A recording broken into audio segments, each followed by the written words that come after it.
Maggie, you're a professional. Sure am.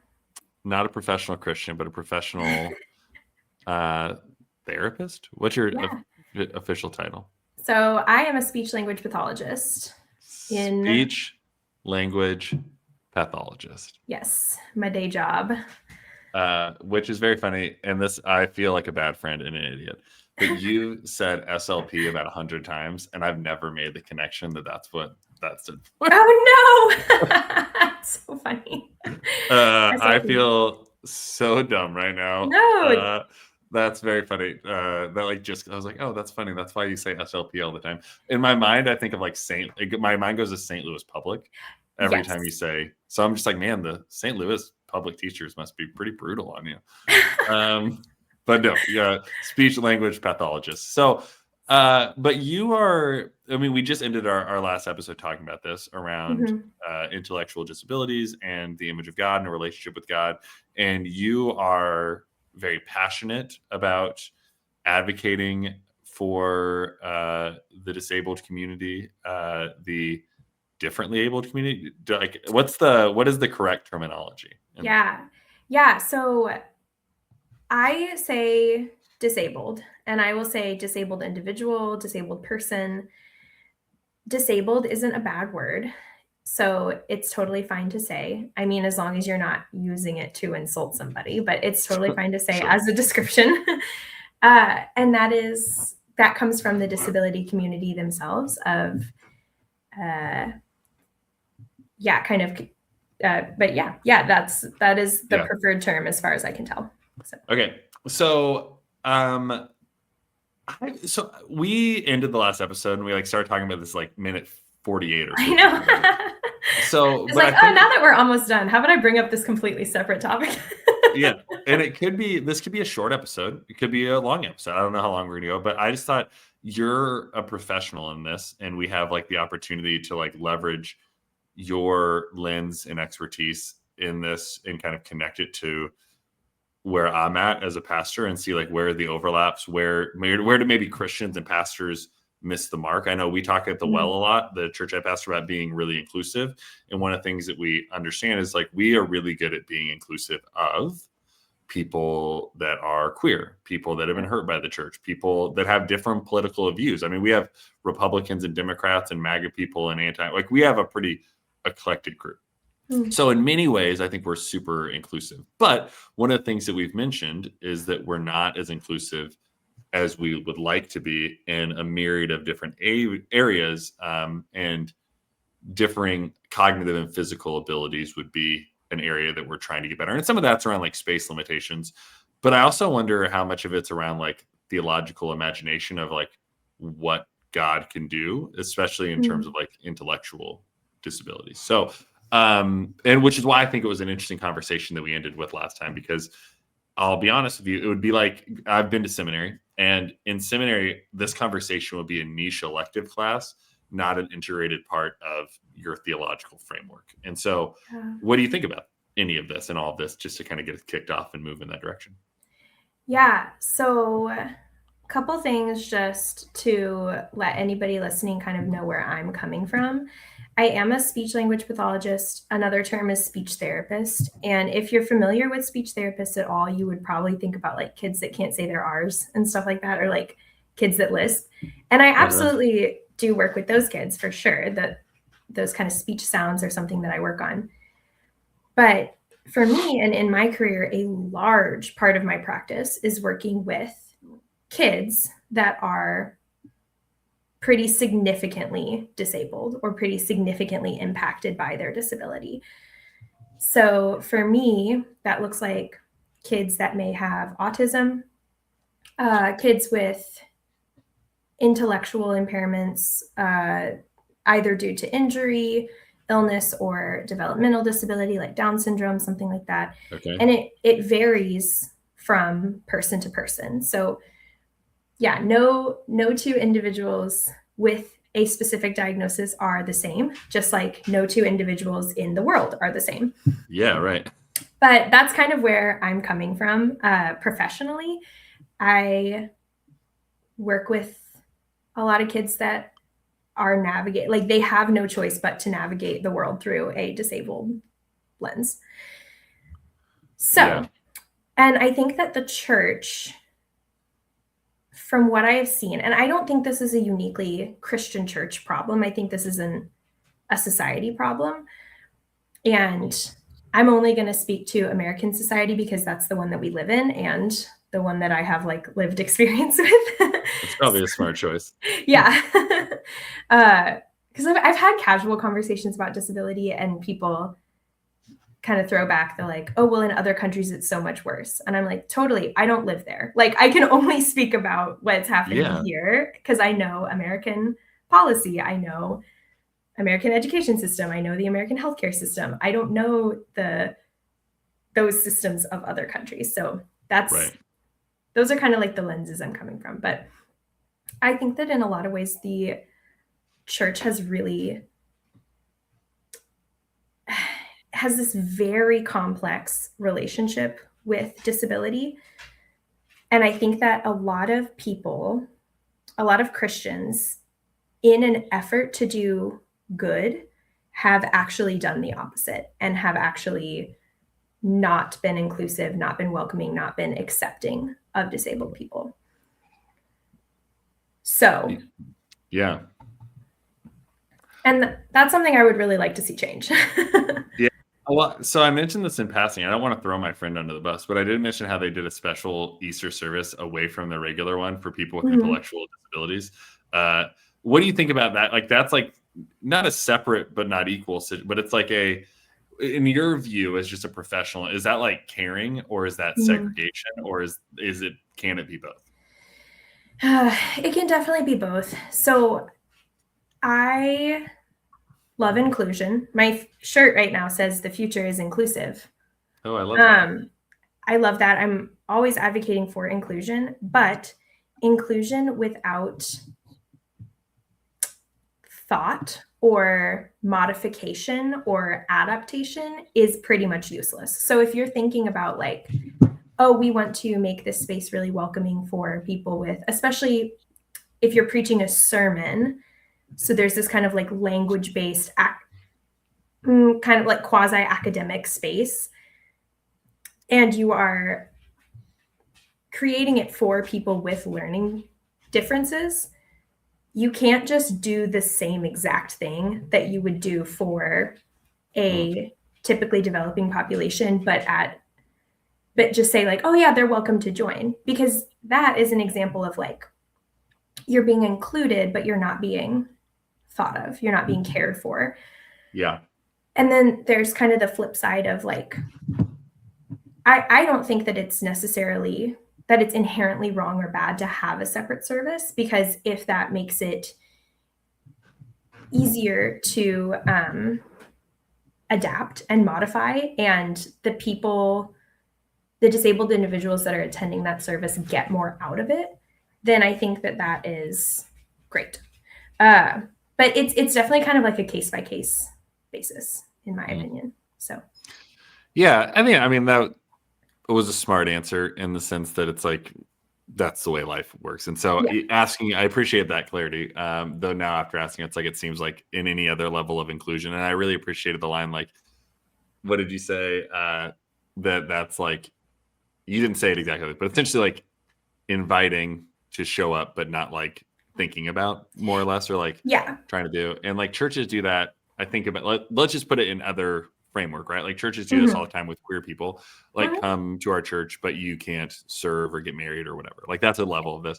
But also like I watched this happen, and I've served in spaces where this happened explicitly, where a person of color, will say like a Black woman, it comes into a church as a pastor, and this has happened with me before, trying to like elevate this person's style and leadership as like an inclusive level of like, well, if we're going to be a church that says we want to be racially diverse, like we have to have people that are racially diverse in leadership, but also it just can't be, the service can't be organized in the way that only kind of like mainline white people have organized it. So that means like you have to get creative and different and maybe a little bit uncomfortable. And like as a white person, maybe a little bit uncomfortable, right? And to make other people included, they're comfortable. And so I watch that conversation happen in other spaces, but I almost never see it trickle into like this conversation of like disability. Yeah. And at best, and I'm not throwing shade at anyone else because I think I'm a part of this problem, but I'm just trying to think actively here. Like, I don't think I've ever been to a inclusive worship experience that was like for like people with in any differing levels of ability, like Yeah. cognitively, physically, spirit, like whatever, you know, it's like, it was like very much built around, and I thought, laughed when you said this, quasi-academic, Yeah. quasi-academic, like TED Talk, like it's built Yeah, around that kind and of. Yeah. singing. And then everything else is like, but if that's your thing, because even if like that isn't your thing, is like just a person that has full able abilities like me, then it's like, what are you supposed to do there, right? So it's not even really inclusive of people of different ideologies or thought processes. So now I'm going on a rabbit trail, but it just like made me think about that, like the conversation of inclusion and all of this. We reduce sometimes, but don't always count the cost of what it really looks like, and sometimes the cost is comfortability or the ability to grow or whatever, you know? Yeah. You brought up discomfort, and that is something I think that we're really bad at. People are really bad at being uncomfortable. But when we talk about disability inclusion, we have to get okay with being uncomfortable. And you got to get okay with being uncomfortable really quick because the way that our society has gone about dealing with disability has been to hide it as much as possible until about the last 30 years generously, but like for sure the last like 10 to 15. We've started to really see a push for inclusion and visibility, which is led by disabled people themselves. So that's awesome. But most people, unless you have a family member or close friend that has a really visible disability, you're not like seeing a whole lot of it necessarily. It's usually something that's pretty intentionally hidden or like secluded, I suppose. So it makes people uncomfortable to be around people who behave differently or people who can't access certain like either kind of church aspects without assistance or independence. That's uncomfortable, but discomfort is not fatal, and being uncomfortable is okay. Like that's kind of the first step to growth. Yeah.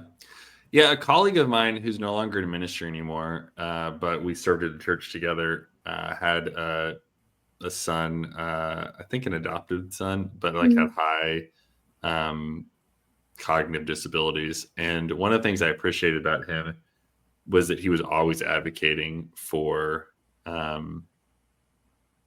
inclusion across the board. Yeah. And what struck me though is like, and this goes a little bit to your like comfortability statement, like he was thrust into that conversation due to like proximity to it, if that makes sense. And so like for him, it wasn't like a ministry side project or an afterthought. It was like a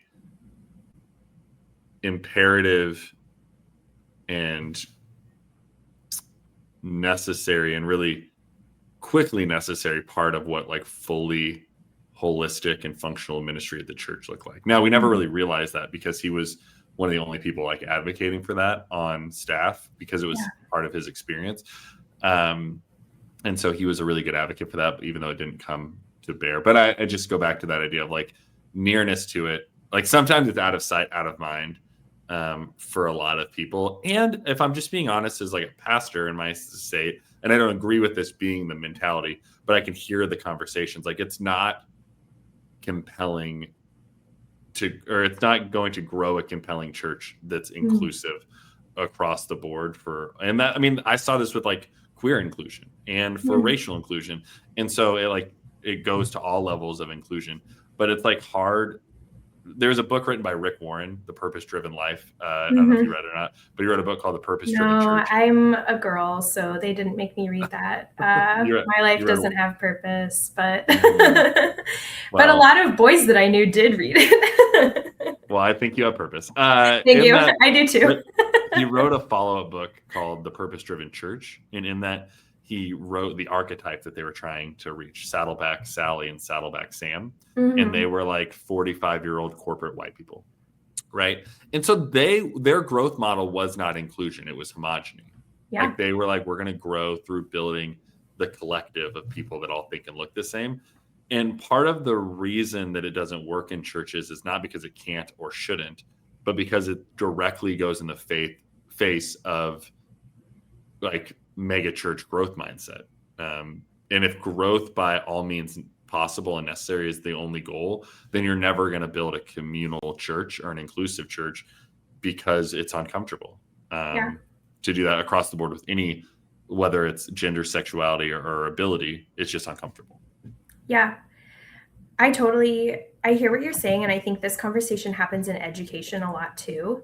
Because the fact of the matter is, I've seen some estimates as high as like 20%, some as high as 25, but we have to remember that like disability is not always severe. So like people can go through Yeah. life with a really mild disability, and they're also included in this statistic, but like it's anywhere from like 1/5 to okay, I've seen like 15% to as high as 25%.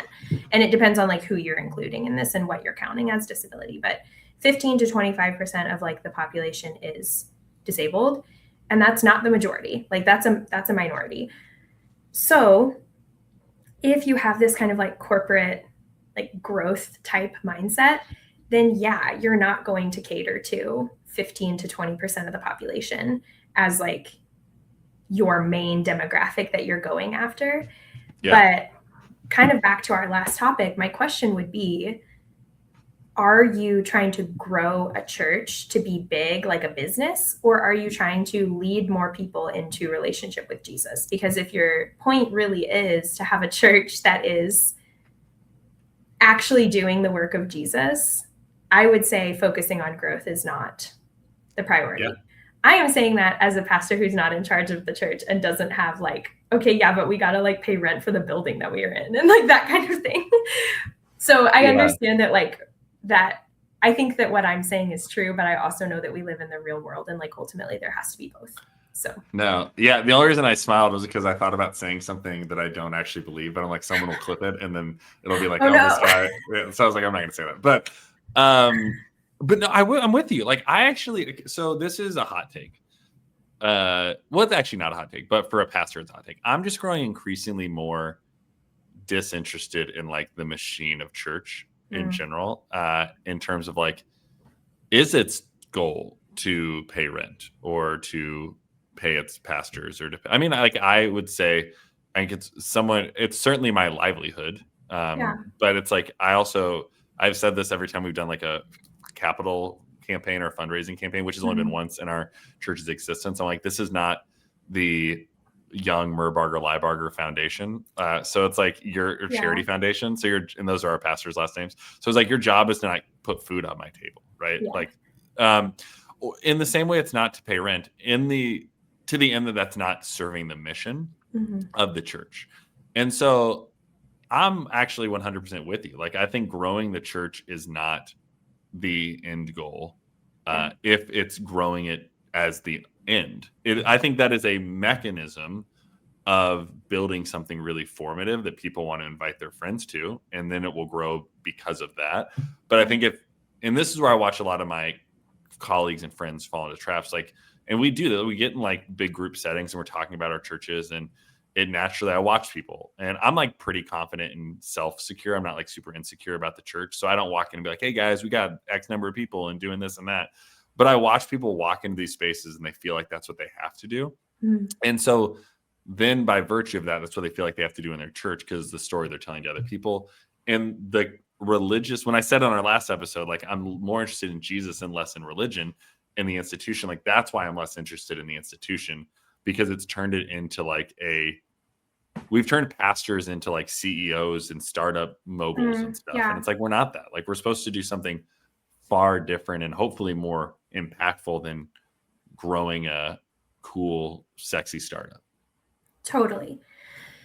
Yeah, and it is also this double-edged sword of like working in special education, and I also own my own business. And so being a solo practitioner and like a new business owner, I've learned to do a lot with a little, but it like I've worked for public school districts that don't have a lot of funding, certainly not for special education.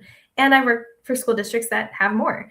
And it's a lot easier to get kids what they need when you have more money. And so that is also like another kind of double-edged piece of it of like we want to include people with disabilities, especially like really high support needs. So like they need a lot of support, but that requires manpower, that sometimes requires supplies or assistive technology, that sometimes requires like, you know, all of this stuff that costs money, which is hard. Yeah.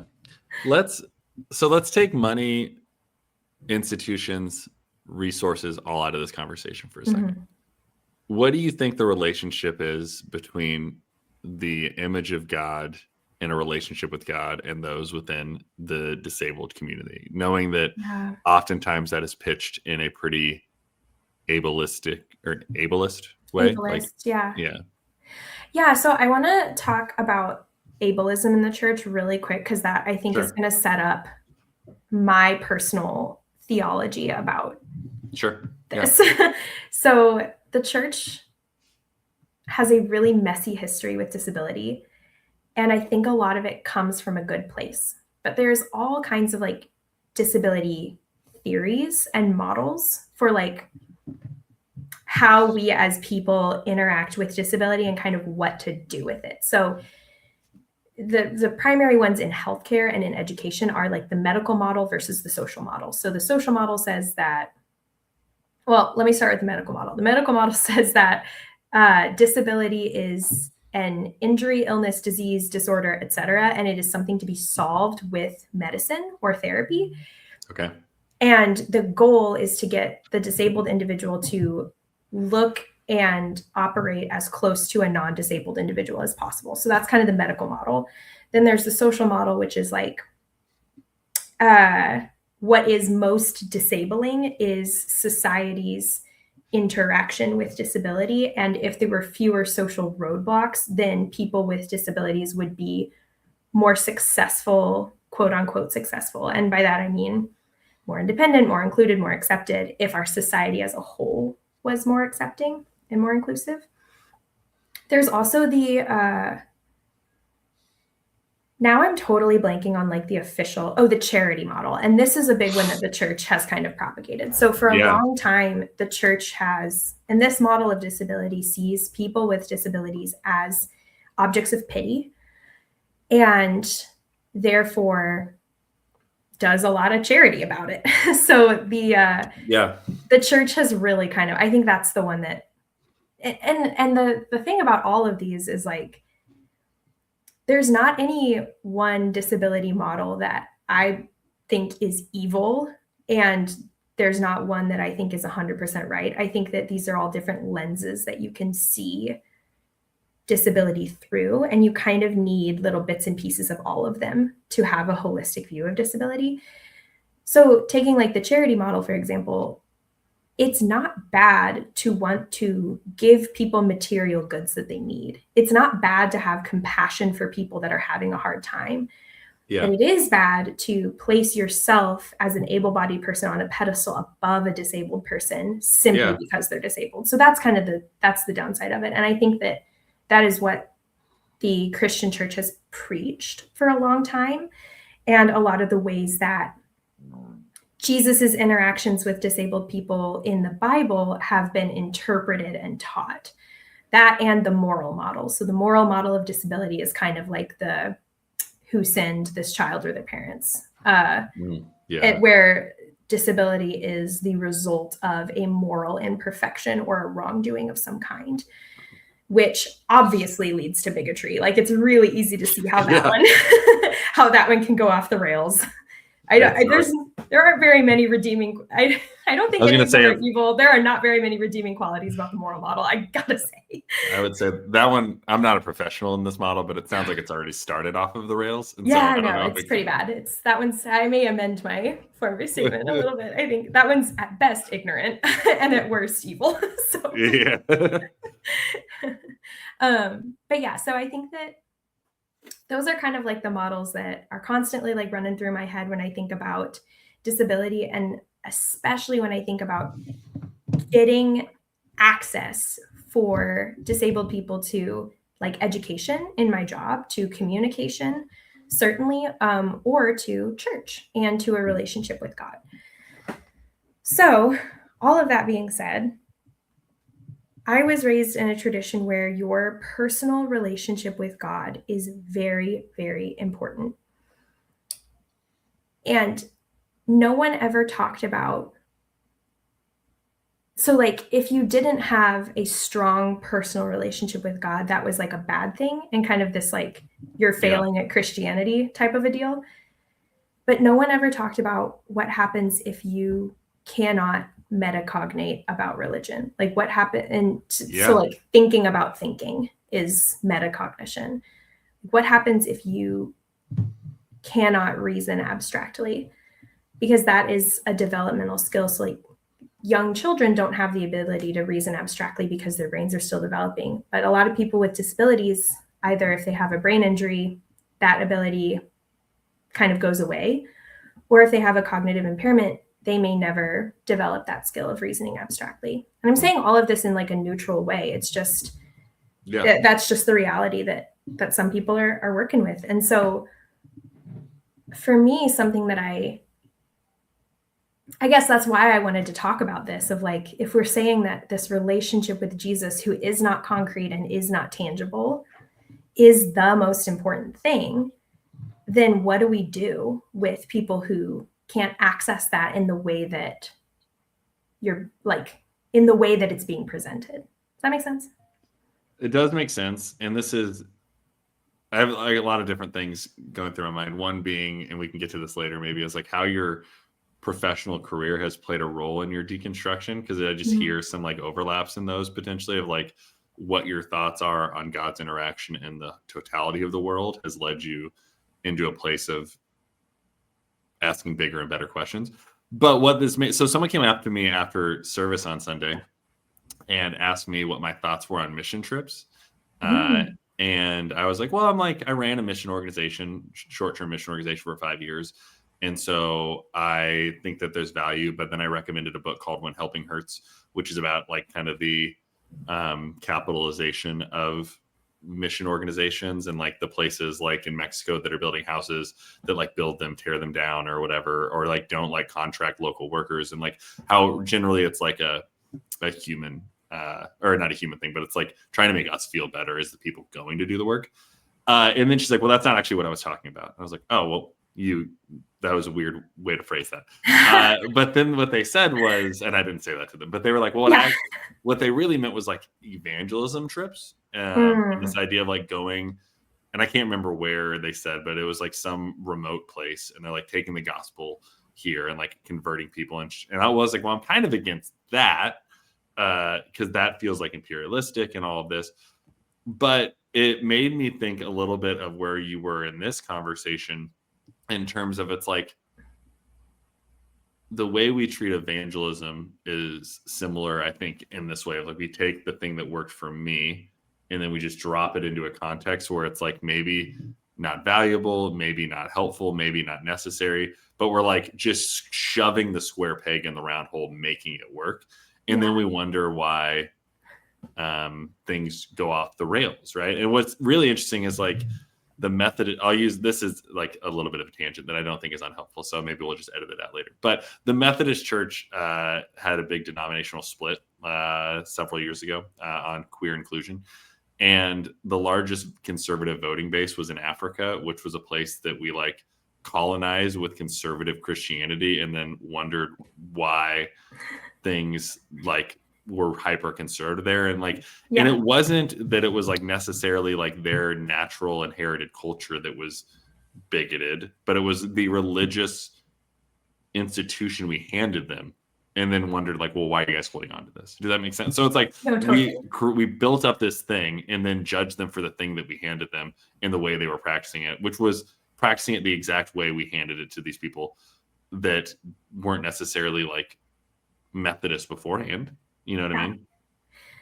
Yes, I think about that a lot with education. So we can rank states by their like the quality of their education. And first of all, Missouri is not high. Okay, we are in the high 40s. We're at the bottom of the barrel. But Mississippi has been ranked last in education kind of frequently over the years. And I think that they've recently moved up. But my point is to say, like, it's these southern states that were hit really, really hard by first slavery, then Civil War and the Reconstruction movement, then segregation in the Jim Crow era, then like white flight and all of this stuff. So, and then we look at them and we say, like, why aren't your public schools better? And it's kind of like babe, look at the material. Like, what were they supposed to do? Like, what were they, they're doing their absolute best with the materials that we gave them. So yeah, that totally makes sense. And I see that happen other places too, with like countries that were absolutely decimated by imperialism. And then now we're a few centuries removed and we're like, why can't they just get it together? It's like, we went in and destroyed them and then backed out with no plan for reconstruction or assistance. And now we're like, geez, that's embarrassing. Get it together, you guys. That's insane. That is insane. What you just described, though, is like most models for evangelism, like go in, blow things up, and then wonder why it fell apart. I mean, that's like, I hate to like turn this into, you had Maggie's heresy hour. This is Danny's like hate hour, but this is like my beef with Young Life is like a ministry, like, and I like Young Life. My wife was like very formed by Young Life. I don't know how familiar you are, but they have like, their model is like, get the cool kids and the cool kids will get other people. Yes. And they have, I was weirdly never singled out to be a Young Life leader. A little hurtful in hindsight, but okay, I guess. neither was I. But what's funny is like, they have some of the highest conversion rates, like they win the most souls, whatever that means to you. Yeah. And a lot of it we talked about this vaguely, like Cry Night plays a big part of that. I used to go to Young Life camp and every the second to last night was always Cry Night or the last night or whatever. Yeah. But anyway, they have the really high conversion rates, but they have terrible retention rates. And so it's like they wonder why, but it's like the thing they handed them was not fully formed, was not fully helpful. And I think in some ways that does fit to this conversation of like what the faith we are giving has to be like robust enough to hold our beliefs about the person we're giving it to, if it's going to be robust enough to like stick for and with them and be useful for them. Yeah. Kind of bringing it back to disability, especially high support needs. The individuals themselves have a lot of support needs, but so do the families, the parents of these individuals, and not just when they're children, because oftentimes a child with high support needs grows up to be an adult with high support needs, and families become isolated because they need a lot. And even though Jesus told us to give to the needy, and Jesus told us to help the poor, we as Americans still have this kind of pull yourself up by your bootstraps mentality. And it's wrong to be too needy. Like, you cross this line where the charity runs out. And so I think this is another way that churches have failed disabled people by preaching bad theology about disability, that it's either a problem to be solved or it's a result of sin, it's a result of the fall, and not seeing them and allowing disabled individuals to be whole people that are beautiful and worthy in God's sight and that bear the image of God. And they have failed disabled families by kind of shutting them down when they get too needy, or yeah, like there is kind of a point where the charity runs out and stops. And so, that's another problem. I don't have like a great concluding statement to that, but sometimes the conclusion is just naming the problem. Yeah. When we started this conversation at minute 48 of last episode, what was your what about? Well, maybe I was gonna say, what about our conversation made you get there? Though I think I potentially have that. But what are when you think about your hopes for the church? Mm-hmm. What are your hopes for the because it is an institution, and so what are your hopes for the church? And you said this a little bit, but maybe also what are the limitations of the church? One thing is the church can't do everything, right? And so what is your hopes? What are the limitations? And then what is maybe the individual follower of Jesus? What can they do to carry what the institution of the church never could? From your opinion, you're obviously not speaking once and for all for everyone, but Totally. But you are a professional. So what do you think? Yeah. Well, and I will say, I never answered the question about what working with disabled people, especially disabled kids, did to my faith, or how my faith interacts with that, or deconstruction. And I just it certainly plays a role, but I think when you are it's really easy to other people when you're not around them a whole lot. But yeah, being around kids with really high support needs pretty much all the time, I see their humanity in a way that was not ever taught or instructed to me, by the church, to see them. Okay. And I've had, it's therapy sessions with kids that we don't even know what their lifespan is going to look like. We don't know how long they're going to live because of because of the diagnoses that they have. But I see them and I'm you're a person and I'm a person and we're the same. Yeah. It's just this very simple, everything else kind of goes away of just I don't feel,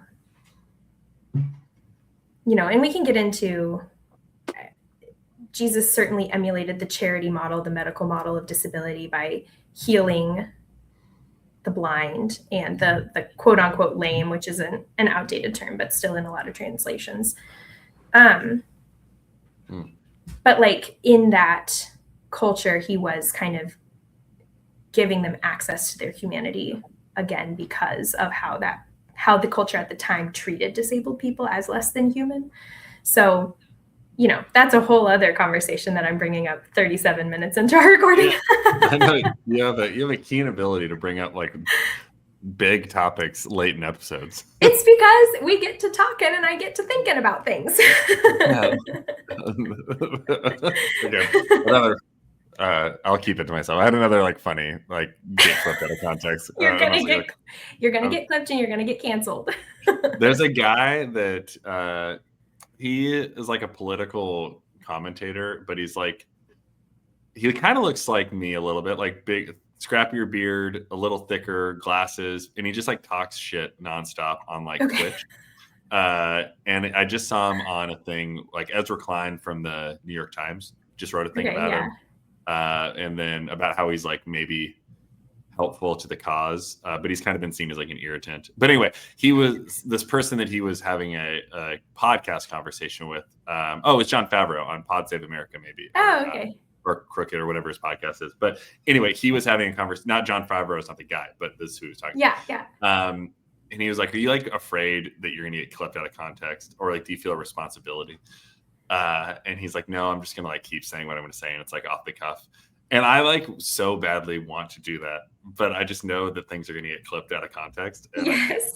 It's all I think about. And I'm I wish I had no cares in the world like this guy. And he's just I'm going to shoot off the hip and see where it goes. It's okay to protect yourself from the keyboard warriors, I think, sometimes. I don't think that's necessarily a bad thing. They are certainly out and alive. So where are we at on this?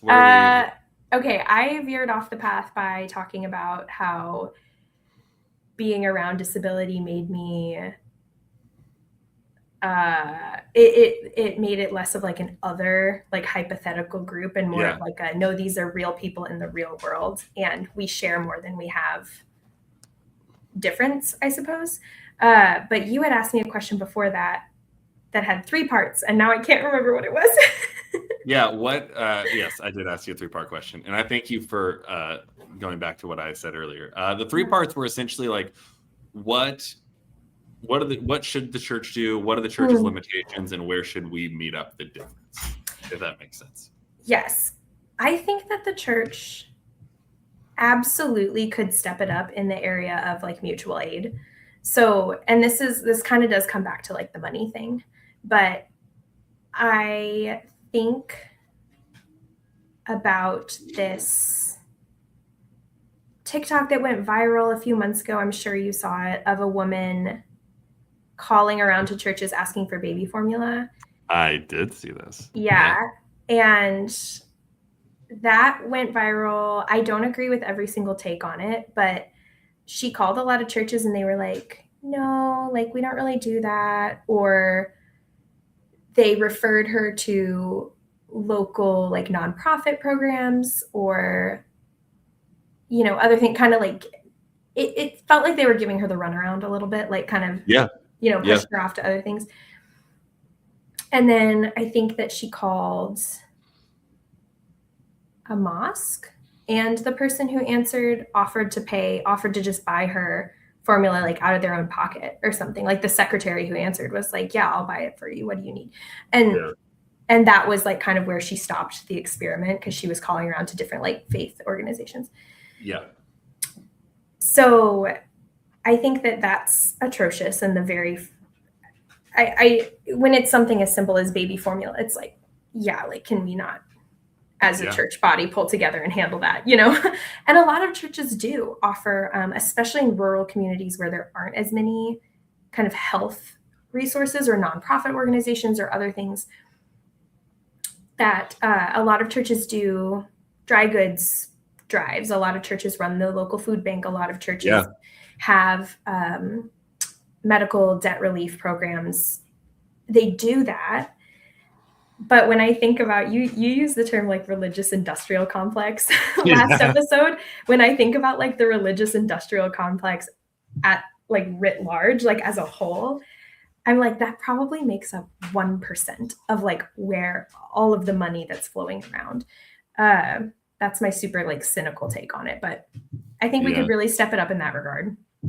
We could step up inclusion a lot more.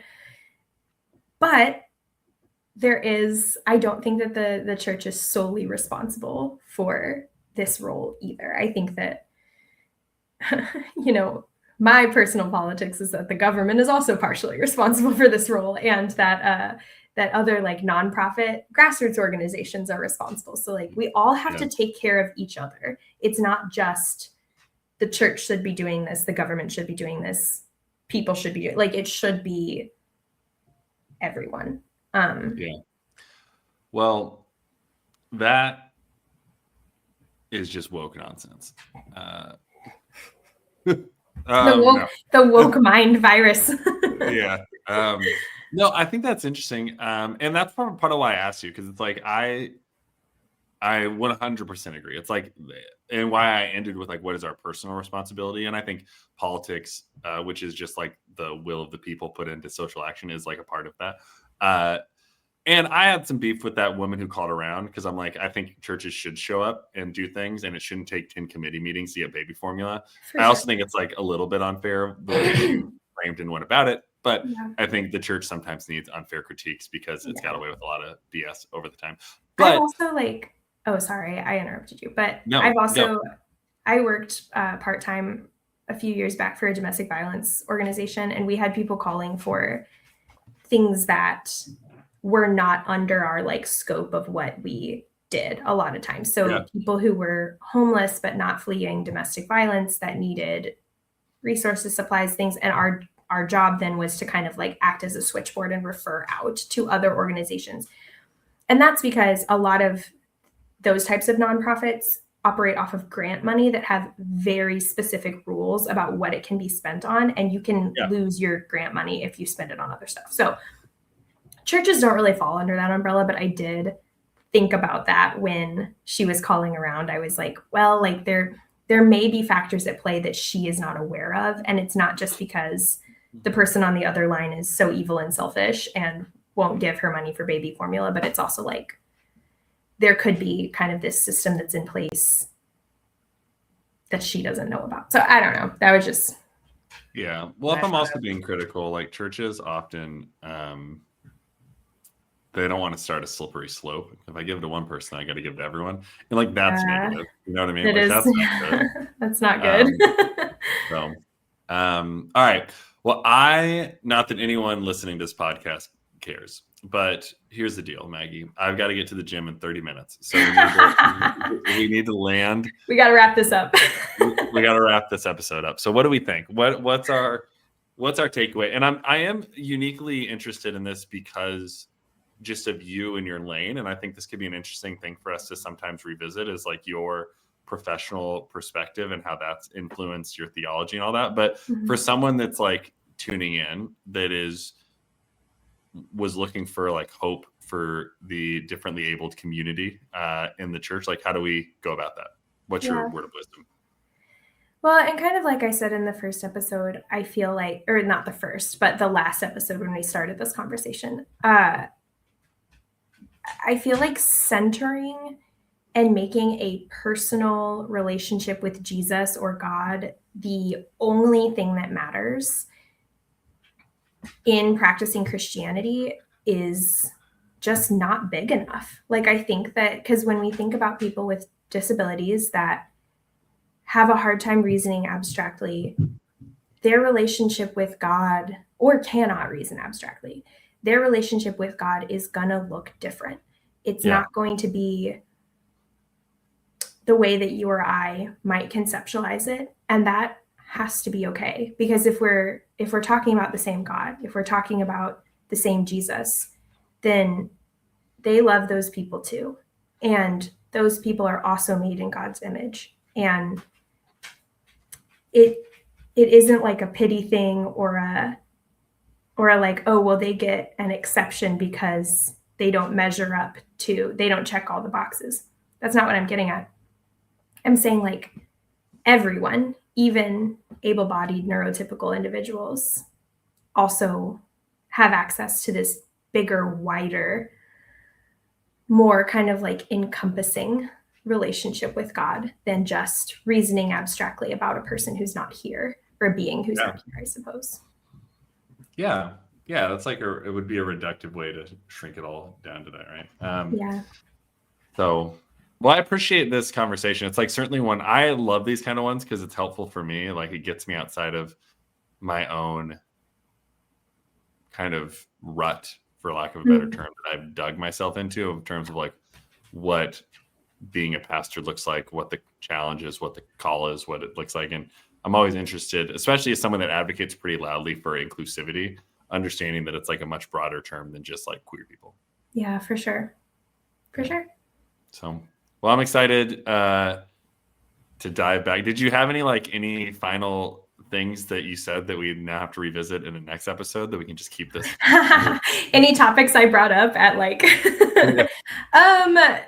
no, I mean, I'm always happy to talk about disability. Like, again, this is my job, so it's kind of my lane. And I have to remind myself, like, not everybody thinks about it as much as I do. And that's also okay, because like people have different jobs for a reason, you know, but that's how I feel about theology.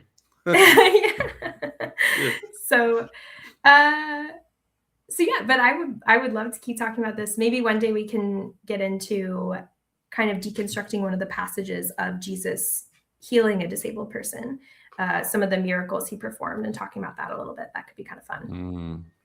Maybe that's what we do next week. That sounds interesting. Sure.